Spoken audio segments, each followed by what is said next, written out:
नमस्कार, मैं हूं पंकज कुमार और आज राष्ट्रशास्त्र में बात करेंगे कि क्या प्रशांत किशोर ममता से नाराज हुए वोटर्स को वापस ला पाने में कामयाब होंगे क्या।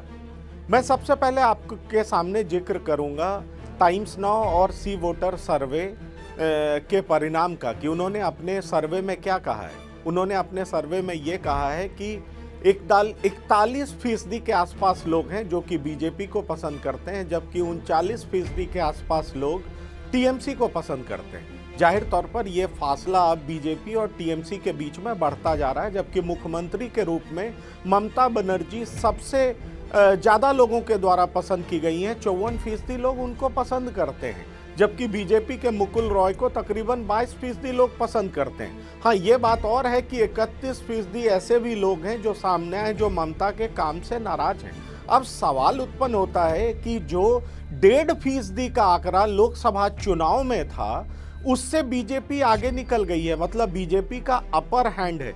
ये बात और है कि सीएम के रूप में ममता पसंद है।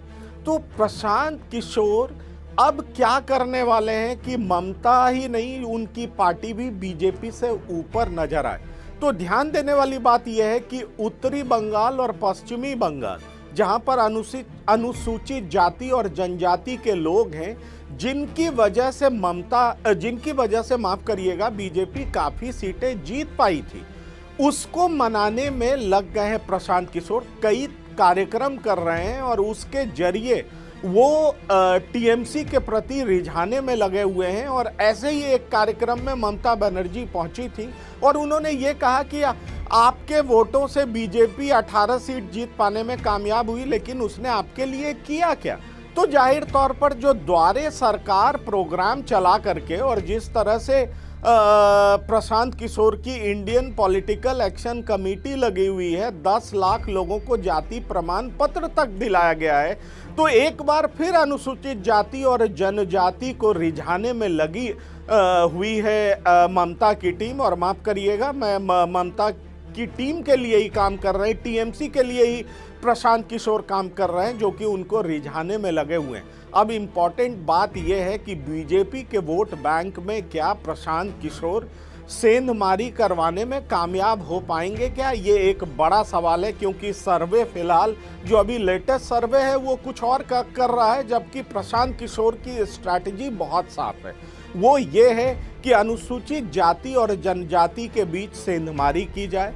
दूसरी, जो बंगाली मुस्लिम्स हैं जो ममता से नाराज बताए जाते हैं, उनकी आबादी 10% है। जो वहाँ के ओरिजिनल वासी बताए जाते हैं, उनमें भी कई लोग बीजेपी को वोटर मानते हैं, बीजेपी के वोटर मानते हैं, तो उनको रिझाने में भी लगे हुए हैं प्रशांत किशोर।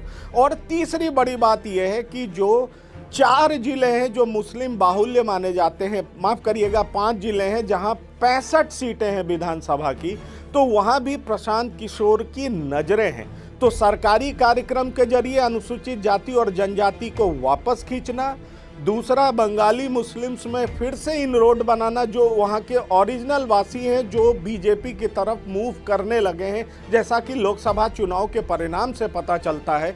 और तीसरा, जो मुस्लिम बाहुल्य जिले हैं जहाँ की 65 सीटें हैं, जहाँ मुस्लिम बहुसंख्यक है, तो वहां पर ओवैसी फैक्टर काम नहीं करे और बीजेपी किसी तरह से उसको त्रिकोणीय ना बना सके। जाहिर तौर पर इन तीनों चीज पर प्रशांत किशोर फोकस कर रहे हैं। हाँ, ये बात और है कि इस सर्वे में एक बात साफ हुआ है कि कांग्रेस और लेफ्ट की स्थिति बहुत खराब है। कांग्रेस को 8% लोग पसंद कर रहे हैं, जबकि लेफ्ट को 4% लोग पसंद कर रहे हैं। अब ध्यान देने वाली बात यह है कि जो लेफ्ट 32 साल तक वहां रूल कर रहा था, उसकी हालत यह है क्योंकि उसका वोट जो है, बहुत सारा वोट ममता की तरफ भी शिफ्ट हुआ और बीजेपी की तरफ भी शिफ्ट हुआ है। अब ये देखना दिलचस्प होगा कि प्रशांत किशोर जिस मकसद से वहाँ काम कर रहे हैं, क्या उसमें वो कामयाब हो पाएंगे। धन्यवाद।